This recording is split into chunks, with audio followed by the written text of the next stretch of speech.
यावेळी प्रजेचं हित तू दर्शवलं म्हणूनच मी तुला सांगतोय या क्षणाला जे होईल त्याला पूर्वस्ती जबाबदार सर्वस्वी या क्षणाला तू याच्याशी लग्न केलं पाहिजे. संपूर्ण पुढे येणाऱ्या काळात जबाबदारी तुम्ही स्वीकारताय. हे स्वीकारणार आहे. नक्कीच निश्चिंत राहून ही सुनयना माझ्या प्रिय राजकन्यांसमवेत विवाह करण्यासाठी तत्पर होते.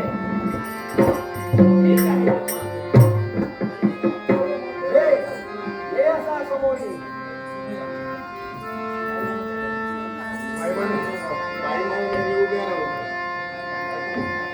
आली लग्न घटी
माझ्या वडिलांना तर सुस्थितीतून प्राप्त करून दिलीस, पण पुढे येणारा काळ मी तर घालवणार होते. तर माझ्या प्रिय राजकन्या चिंता होईल का नको. शब्द यावेळी तुम्हाला हनुमंत दिलेला आहे. म्हणून यावेळी हनुमंत काय म्हणतोय ते प्रत्यक्ष याला भूमीचा स्पर्श होऊ नका. जोपर्यंत मी येत नाही तोपर्यंत याचं तुम्ही जतन करा.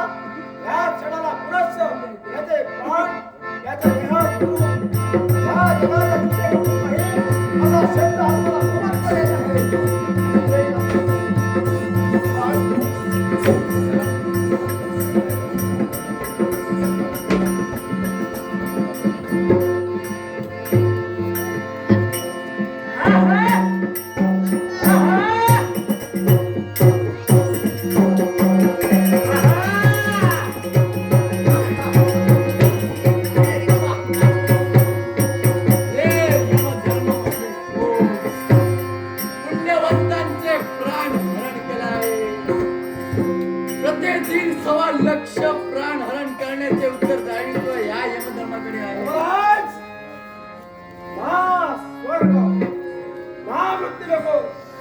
यावेळी अधांतरी आपला मार्ग रोखण्याचं कर्तव्य हनुमंताला केलं आहे.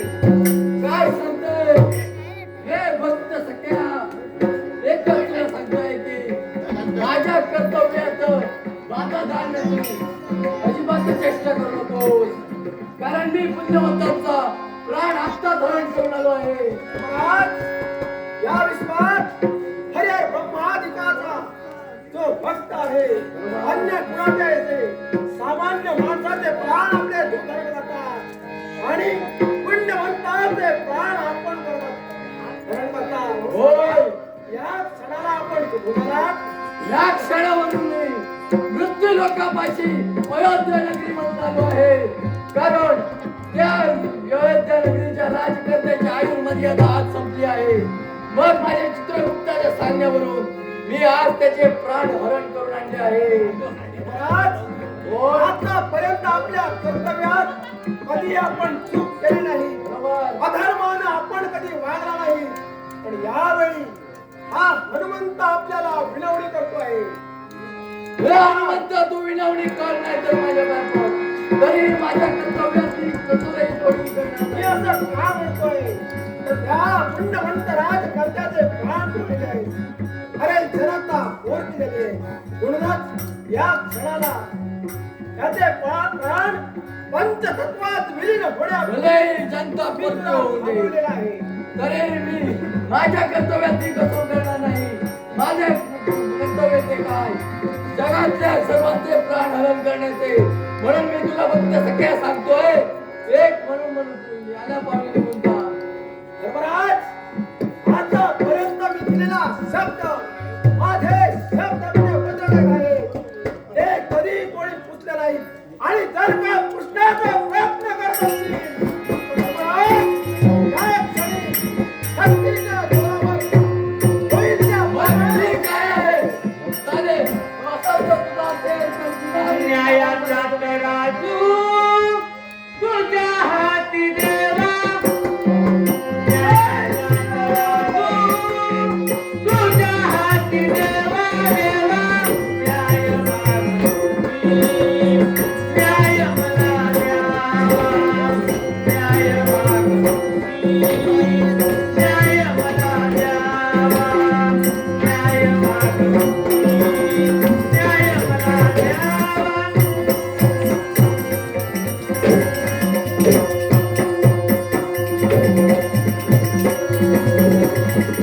विश्वहित बाग तुझं तिचा माळी, विश्वहित बाग तुझं तिचा माळी.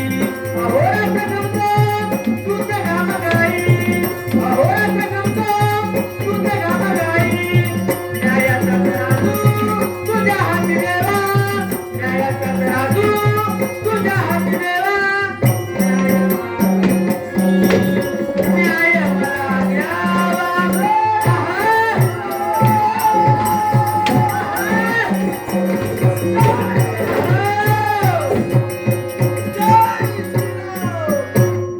धर्मराज का थांबला? थांबलो एकाच कारणासाठी, भक्ताचा भक्त सखा तू. होय. म्हणूनच तुझी इच्छा पूर्ततेसाठी, तू जे सांगशील ते कार्य पूर्ण करण्यासाठी, म्हणून धर्मवंता धर्मराज, यावेळी अरे हरी आणि हर कोणी वेगळा नव्हे, तर वैकुंठीचा प्रभू साक्षात प्रभू श्रीराम आहे. बरोबर आहे. आणि त्याचा इच्छा विचार आहे. आणि ते कर्तव्य परिपूर्ण करण्यासाठी यावेळी मला तू सांगते आहे. पण वेळ न जाता तुझ्या पावलावर पाऊल टाकू. हा एक धर्म आहे.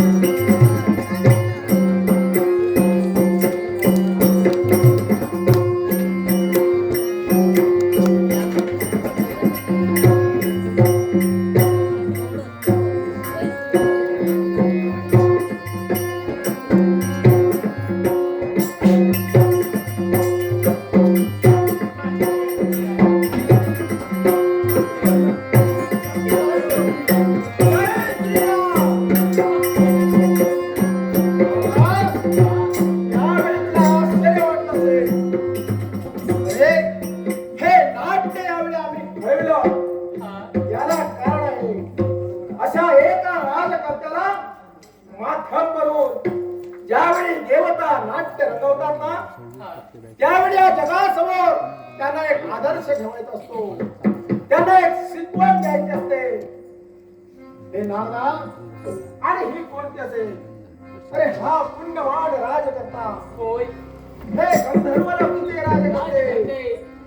अरे आज या जगाला मी सांगू इच्छे, प्रत्येक आई बाप आपल्या मुलाला अरे अगदी कष्टानं वाढवतात, त्याचा प्रत्येक हट्ट ते पूर्ण करतात. पण जन हो, एकच सांगण्याचा उद्देश, प्रत्येक मुलाचे हट्ट तुम्ही जरूर पूर्ण करा. पण एखादा हट्ट जर तो जगाच्या कल्याणासाठी अहितकारी असेल तर कधीही पूर्ण करू नका. ज्यानं तुमची मान खाली नाही, कधीही पूर्ण करू नका. तसेच प्रत्येक मुलाला शासन घडवता नाही, आपण भान ठेवलं पाहिजे. हे नारदा, हा प्रभू, हा झाला या जगातील मातृ पितृंना माझा संदेश. आणि या जगातील प्रत्येक मूल जे वागत आहे त्यालाही आम्ही संदेश देऊ इच्छितो. एकच, अरे प्रत्येक क्षणाला आपले आई बाप अति कष्टानं तुम्हाला वाढवत आहेत. अरे आपल्या जीवाचा भाग पेडून कधी न उपकार फिटणारे ते आपल्यावर करताहेत. अरे अनंत यातना सोसून ते आपल्याला मोठं करतायत का? तर वृद्धापकाळीचा आधार म्हणून. पण त्या आई बापाला प्रत्येक मूल तारुण्यात येताच काय करताय? कुणी व्यसनाच्या आधारी जात आहे, तर कुणी आपल्या आई बापाला मारहाण करतय. या जगात असं कधीच वागू नका, कारण आई बापाचं सुख ज्याला लाभलं आहे तो या जगात सर्वत्र सुखी आहे. आणि हे राजकर्त्या, अरे हे जे नाट्य घडवलं आहे ना, याला एक कारण असं आहे. कोण रे यमधर्मा? हे वकील. आहा!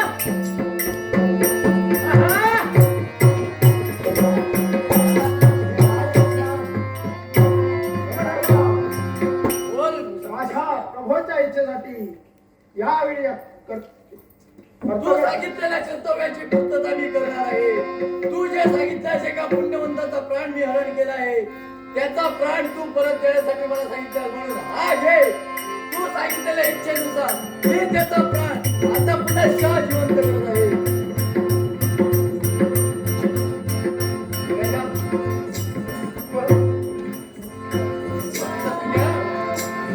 आज तू सांगितल्याप्रमाणे मी करत आहे. अरे हे नाट्य आम्ही जे ठेवलं त्याला तू एकटा जबाबदार नव्हे. हे नारदाला तर ज्ञात आहे, कारण हा एक राजकर्ता वेळेचा जरी असला तरी तो अल्पायुष्य होता.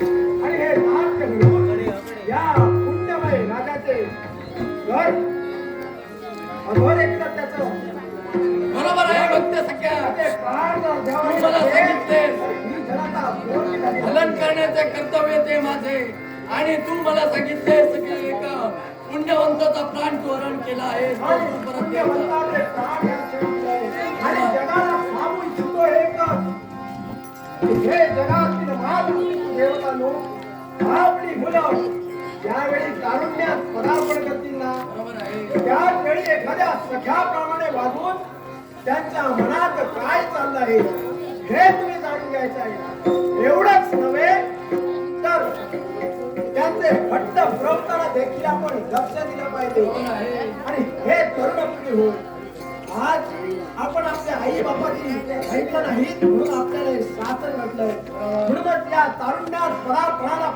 पदार्पण करणाऱ्या प्रत्येकाला मी सांगू इच्छे, जर का निसर्ग नियमाने आपलं प्रेम एखाद्यावर असलं तर जरूर ते आपल्या माता पित्यांना विश्वासात घेऊन कदर करा. अरे जगाने आपल्या आई बाबाच्या तोंडात शेण घालण्यापूर्वी, त्यांची मान खाली काढण्यापूर्वी तुम्ही आपल्या आई बापांना कदर करा. जर ज्येष्ठांचा आशीर्वाद असेल तर जरूर तुम्ही तुमची कर्तव्य पूर्ण करा.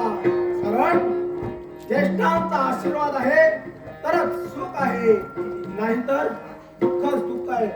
हे राजकर्त्या, यावेळी बरोबर या आहे. दोघांचाही विवाह लावला पाहिजे. बरोबर हा आहे. विवाह या ठिकाणी संपन्न झाला पाहिजे. आणि तोही आमच्या समवेत संकट मुली